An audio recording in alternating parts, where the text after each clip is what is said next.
What seems to be the problem here, officer? Your mom? Special Forces? The officer sneered, his laughter sharp and cruel.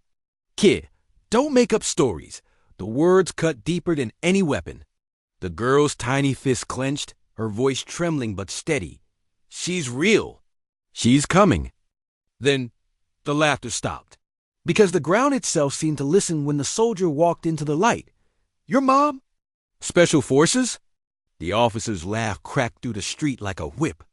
His voice carried to the crowd, and a ripple of uneasy chuckles followed. Don't waste my time with fairy tales, kid. The little girl's chin trembled, but her eyes stayed locked on his. She's real, she whispered, her voice just loud enough to be heard. She's coming for me. The man shook his head, still smirking. Special Forces, he muttered under his breath, mocking every syllable.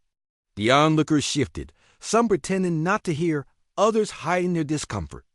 Authority had spoken, and the world around the girl grew quiet, but silence is deceptive.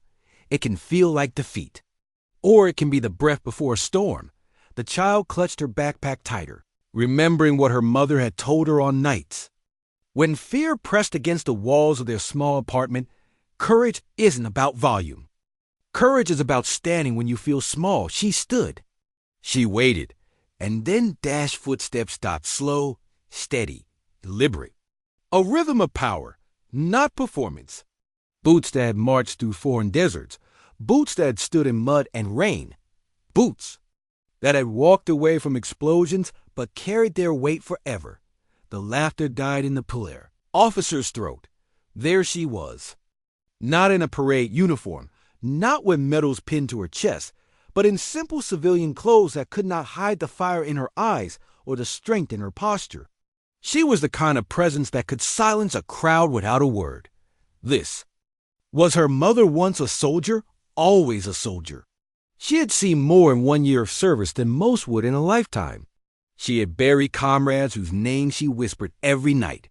She had carried scars, some visible, most hidden, all of them permanent. She had returned home not to applause, but to a daughter who was her reason to keep standing tall. And though the world rarely noticed her, today it would. The officer straightened, trying to mask his earlier arrogance, but it was too late. His smirk had already betrayed him, and now shame clung to him like a shadow. The woman's gaze met his calm, unreadable. She didn't rush, didn't argue, didn't need to. Power lived in her silence. The crowd felt it. A mother shielding her child. A soldier shielding her honor. People who moments earlier had looked away now stared openly, realizing they had been part of the quiet injustice. The little girl ran forward, burying herself in her mother's embrace. I told them, she whispered against her shoulder. I told them you were real. Her mother's rough hand smoothed her hair. You did good, she said softly. You stood tall when it mattered. The officer cleared his throat, suddenly aware of every eye on him. He muttered about misunderstanding, about confusion, but no one listened. His authority no longer mattered. Respect had shifted. The ground belonged to her now. The soldier finally spoke, not loud, but with words that cut through the air sharper than any shout. Strength doesn't laugh at innocence. It protects it. The crowd held its breath.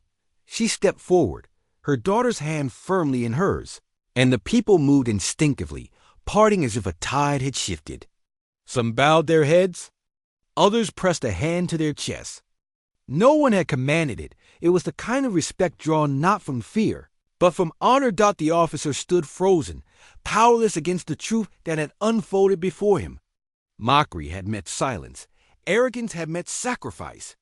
And silence had. The mother didn't look back. She didn't need to.